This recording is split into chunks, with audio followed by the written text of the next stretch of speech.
They called the country Endülüs. This is an Arabic word, and it means something to the effect of to become green at the end of summer. Among the products that were introduced into the West through Endülüs, I'll name a few of these products to you.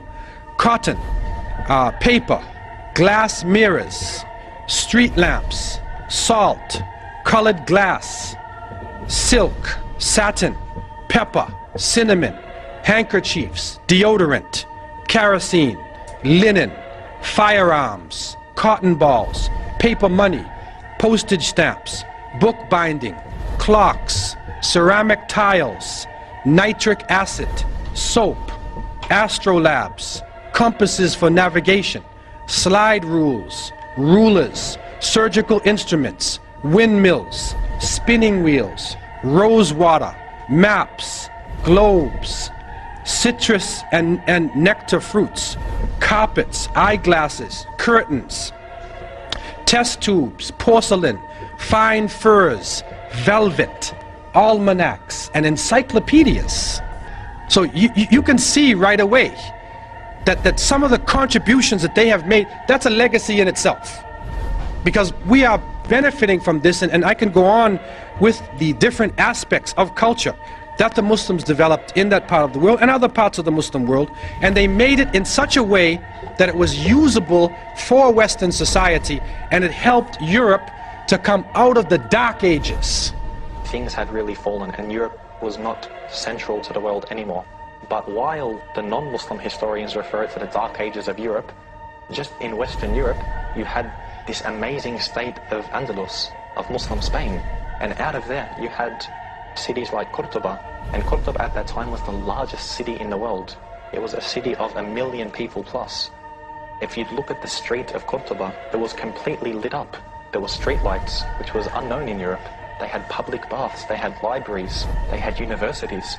People would travel all from around the world just to study in Andalus, a true center of learning. So while you can say some of Europe was in the Dark Ages, another part of Europe, which is the Muslim area of Europe, it wasn't in a dark age at all, it was full of light. And you'll see when the Renaissance happened within Europe, and the Renaissance literally means the rebirth, it wasn't a rebirth from nothing. They had just taken everything from Andalus. If you look at Italy, all of the, the arts and so forth, they really just took it from the artisans of Muslim Spain. Okay, you kind of like added bits to it, made it their own style, of course, yeah. Yeah. So of course this rebirth wasn't something that was, from them themselves. They just learnt everything from the Muslims. Ultimately, the Crusaders came away with no permanent conquests, but they returned with something even more valuable: knowledge. Europe, with the Crusades, turned the corner from the Dark Ages. There's medical information and surgical information that's brought back. Books are brought back, languages are brought back, everything is brought back. So the Crusades really do change Europe in a way that we have not seen before.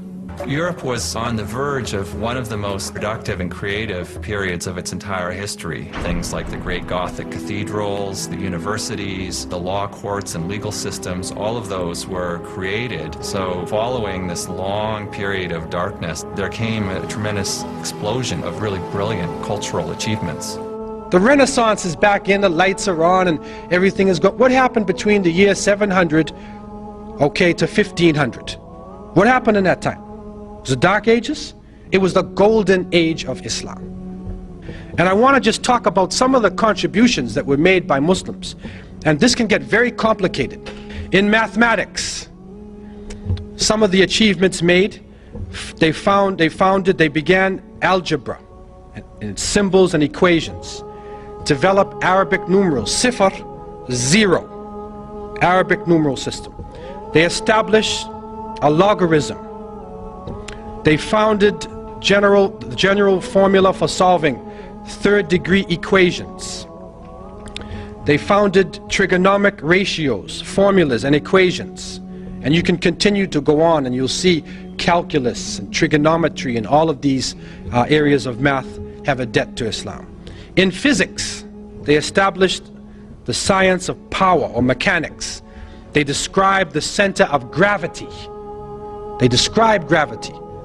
So when that apple hit Newton in his head, okay, he was probably reading an Arabic book, and it woke him up from his sleep, and then he turned to the page on gravity. But what comes to us, the apple hit him in his head, and they say he discovered gravity. Muslims had described gravity in details long before Isaac Newton. Also, they described mechanical properties of geometric bodies. They developed the hydrometer, aerometer, the lever, balance, scale. They measured specific gravity of different substances, invented the pendulum, the spring and wall clock. Also, you find in chemistry, they introduced atomic theory of matter. They developed processes of evaporation, sublimation, crystallization, distillation, filtration, pigmentation, melting,